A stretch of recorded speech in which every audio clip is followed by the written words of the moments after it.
আসসালামু আলাইকুম প্রিয় দর্শক শ্রোতা, সবাই কেমন আছেন? আশা রাখি সবাই ভালো আছেন। আজকে আপনাদের মাঝে যে বিষয়টি নিয়ে আলোচনা করব সেটি হচ্ছে এমপিওভুক্ত শিক্ষকদের বদলি নিয়ে যা বললেন এনআই খান। এখানে এই রিপোর্টটি প্রকাশ করা হয়েছে 3 জুলাই 2024।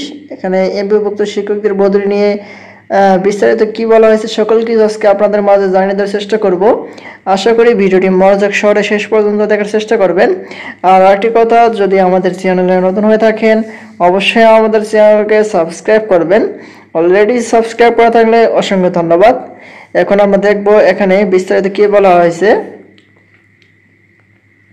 দেখতে পাচ্ছি বলা হয়েছে বেসরকারি এমপিওভুক্ত শিক্ষা প্রতিষ্ঠানে কর্মরত শিক্ষকদের বদলি দরকার। শিক্ষকরা নিজ বাড়ি থেকে অনেক দূরে প্রতিষ্ঠানে চাকরি করেন, এটি কষ্টকর। বুধবার 3 জুলাই ধানমন্ডির নিজ বাসায় দ্য ডেইলি ক্যাম্পাসের সঙ্গে আলাপকালে এসব কথা বলেন সাবেক শিক্ষা সচিব ও বঙ্গবন্ধু জাদুঘরের কিউরেটর নজরুল ইসলাম খান এনআই খান। তারপরে বলা হয়েছে এনআই খান বলেন, বদলি সম্ভব না হলে বেসরকারি শিক্ষক নিবন্ধন ও প্রত্যয়ন কর্তৃপক্ষ এনটিআরসিএ যখন গণবিজ্ঞপ্তি প্রকাশ করে তখন কে কোথায় চাকরি করতে চায় সেই পছন্দক্রমে নিতে পারে। এরপর পছন্দক্রম অনুযায়ী শিক্ষকদের নিয়োগের সুপারিশ করলে সমস্যার সমাধান সম্ভব।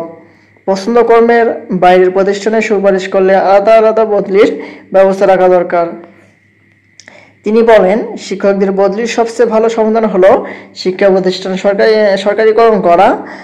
সরকারিকরণ হলে শিক্ষকদের বেতন বাড়বে, পেনশন পাবেন, তখন শিক্ষকরা পরিবার নিয়ে ভালোভাবে জীবনযাপন করতে পারবেন।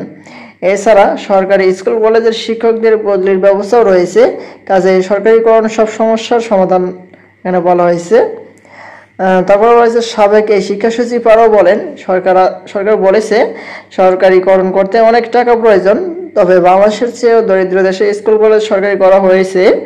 আফ্রিকার অনেক গরিব দেশ মাধ্যমিক পর্যায় পর্যন্ত বিনামূল্যে শিক্ষা দিচ্ছে, তারা পারলে আমরা কেন পারবো না বলে প্রশ্ন রাখেন এই আমলা। এই হচ্ছে এমপিওভুক্ত শিক্ষকদের বদলি নিয়ে যে একটি বিস্তারিত রিপোর্ট প্রকাশ করা হয়েছে দ্য ডেইলি ক্যাম্পাস পত্রিকাটিতে। আজকের মতো এই পর্যন্ত, সবাই ভালো থাকবেন। পরবর্তীতে এই বিষয়ে আপডেট নোটিশ পেতে আমাদের চ্যানেলটিকে সাবস্ক্রাইব করে পাশে থাকবেন। ধন্যবাদ সবাইকে। আসসালামু আলাইকুম।